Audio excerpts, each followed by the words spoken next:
Hi everyone, and welcome back for another episode in our animation tutorial series.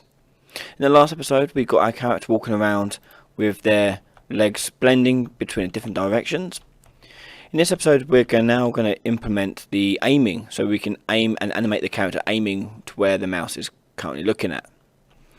So let's have a look at how that works. So we can accomplish this by using what's called an aim offset.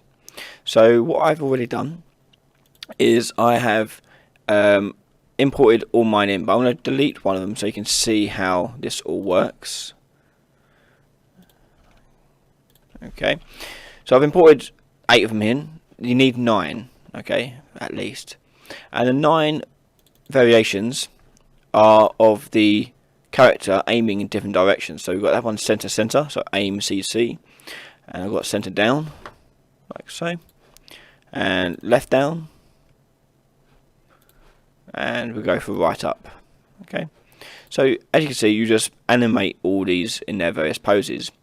Now if you're following along using the same sort of model and skeleton that I've been using for Mixamo, these poses don't exist on Mixamo, so I quickly made these up myself in Maya, painstakingly. So if you want to download these, you can do so in the description below. There's a link to a Dropbox where you can download all of these in a zip file. So to import one of these in, I need to click on import, and I need the left up. I've got left center and left down, but not left up. So I'm going to click on left up, click open, and the skeleton I'm going to choose is my pistol walk skeleton from my one. Yours will obviously be its own name, and animation length is exported time. Click import, and there it goes. Open up this animation, and for each of these animation poses we need to make some settings changed. So we need to tell it that we want to be able to add this animation to another animation, and we can do that over here with the additive settings. So this tells us how does it be added to other poses. So here we got additive anim type, and it says no additive. We need to change that to use the mesh space. Okay, so that handles mostly rotation. If you're doing movement, then you need to do local space, but we're doing just rotation stuff with mesh, so mesh space would do. The next setting that appears is the base pose type, and this tells us what base pose are we going to be combining with when we animate. So here I'm going to go down and select the selected animation frame, and in these settings I'm going to choose my idle animation like so, and that's all you have to do for this. Okay, so we'll click save, and you have to make sure that you've got all 9 of your poses with the same settings. Once you've got all 9 done and imported in, you want to open up, right click, add new, animation, aim offset. Choose your skeleton and name it. And aim offset looks a lot like the blend space that we worked on before. In fact, it is pretty much identical. It's just specified for aiming. So here we've got a graph like before with 2 axes. We need to name and give the correct values for these axes. So the up and down will be handling pitch, and the left and right will be handling yaw. So horizontal will be yaw, and the vertical will be pitch. And both of these will have a minimum axis value of -90 and a maximum axis value of +90.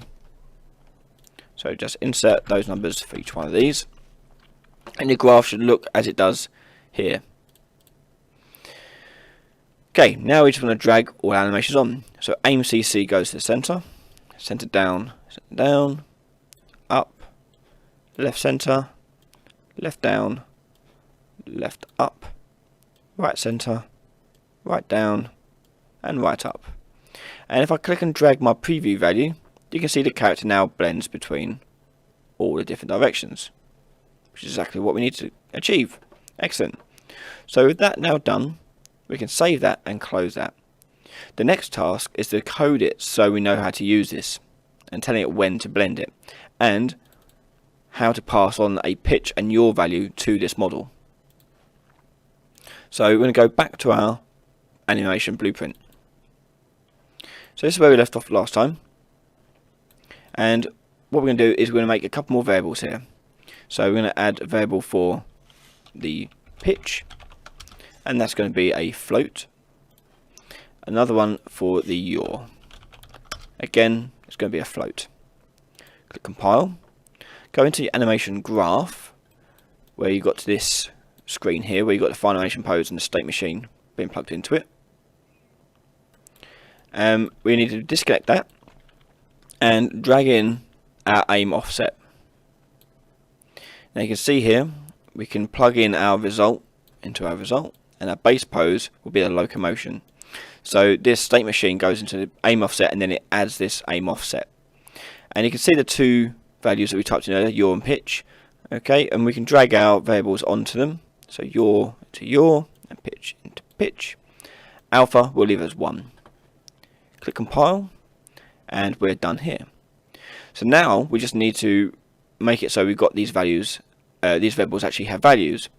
So let's go to an event graph. So on the event graph, we're going to do a few things to calculate the current pitch and the current yaw of the player's direction. Now what's important about this is we want to make sure we only get in the pitch and yaw and not involving the roll at all. Okay, so what we need to do is from my player in the get, we're going to drag this down, and we're going to get actor rotation. Actor rotation. And that simply just gets what rotation the character is currently facing. The next one is we want to get the control rotation.